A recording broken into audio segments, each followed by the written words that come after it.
Our ministry groups and what they did during the week. Okay, the groups were broken down. By the way, there were 750 kids, and there were about 50 workers, including interns from. They have a school where they train kids for ministry, and they had some of them come in. That's called the Honor Academy. But they had project coordinators that were over. The groups were broken down into different countries. And what was our country?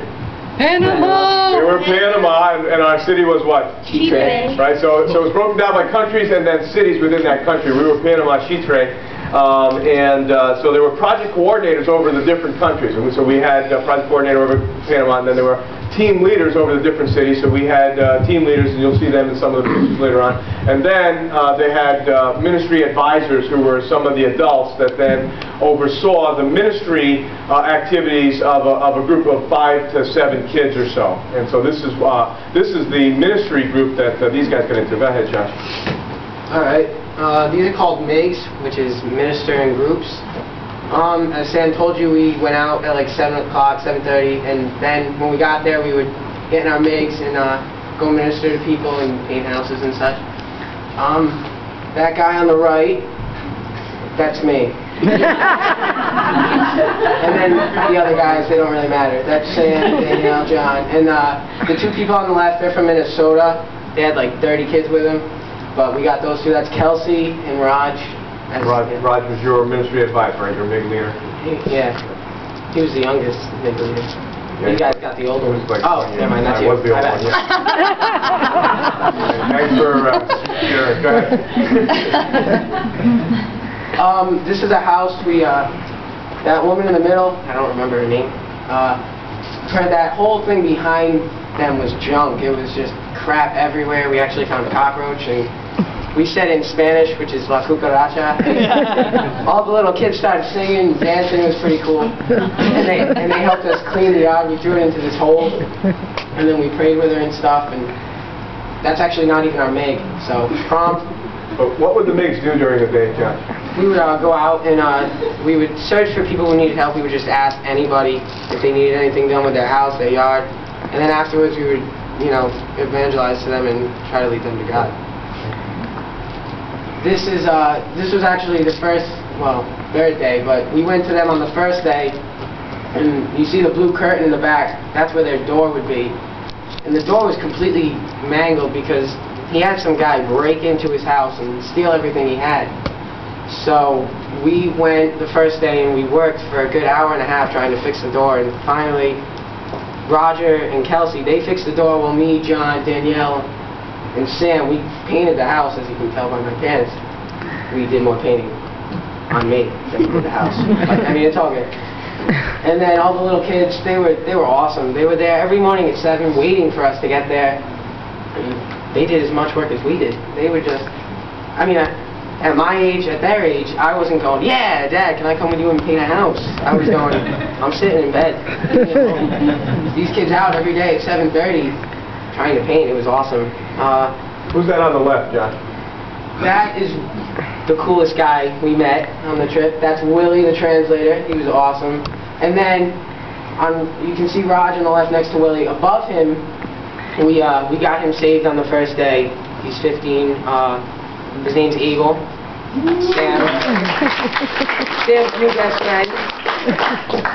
He was really, after we got him saved, every day he was there. He was working with us every day. He was the bomb. We already miss him, right, Sam? Next, this is us painting another woman's house. That's all we did. We barely built the house. We painted all week. But it was cool. We got Danielle actually evangelized to her this third day there, which was cool. Clap. Danielle's going to tell us about that when it's her turn. Alright, next. This is just a picture of us and our Meg and Eagle. He was part of our MIG. We adopted him. He was cool. Is that the lady? Yeah, thank you, Andre. Does anybody remember her name? I don't know how to pronounce it. It started with an A or something. Erequita, something like that? Yeah. What was it, John? A little louder? I couldn't. Erequita, something? I don't remember. It was like Erica with Spanish. Nice. Yeah. We painted inside and outside.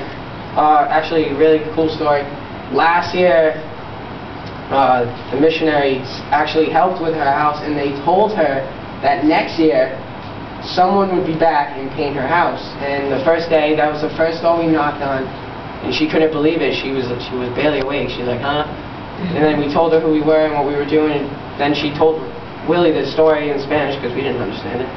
And she said that the people from last year told her we would be there next year painting the house, and here we are.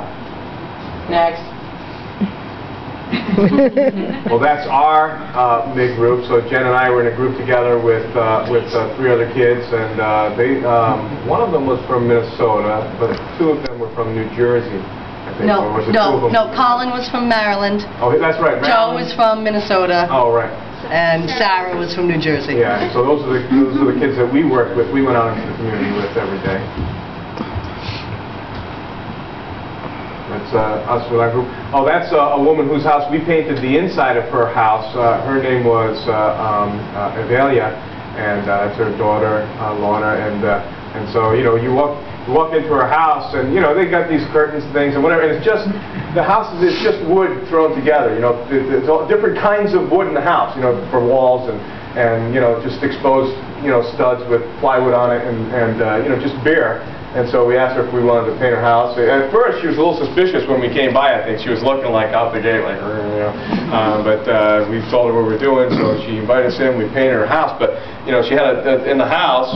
It was basically 2 rooms, you know, 2 little rooms, and you know, so her and her husband and the kids sleep in one room, and then they had a little kind of kitchen area, and then they had a little closet that was their bathroom. You know, the bathroom is basically just a hole, you know, on the floor, and it needs to be cleaned out regularly. And the floor, there was a dirt floor in the house, you know, and so nothing was even. So we had to move all of her furniture to paint the inside of the house. And then when we wanted to move it back, you know, she had everything was propped up on special sized blocks. You know, she found little different kinds of blocks to prop all the furniture. So we couldn't even get her furniture back into order. Here she was like, yeah, when my husband gets home, we'll take care of it, because there was, you know, but that's you know kind of a typical scenario that we found. You know, people live in these houses that they threw together with dirt floors and no plumbing, and you know they have water on a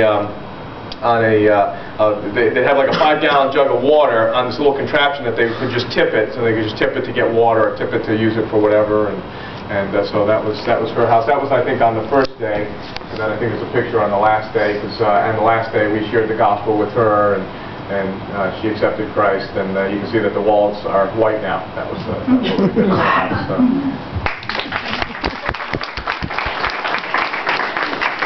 I'm going to have to tell you guys. Come on now. Step it up. That's the first day, Josh. Talk about the house that we built. That's just us on the slab.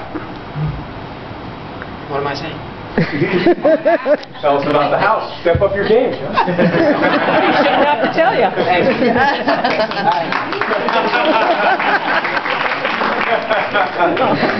All right, Ken. Well, can we find a picture of Hector then? I don't think I managed to get a picture of Hector in there. Well, good job there.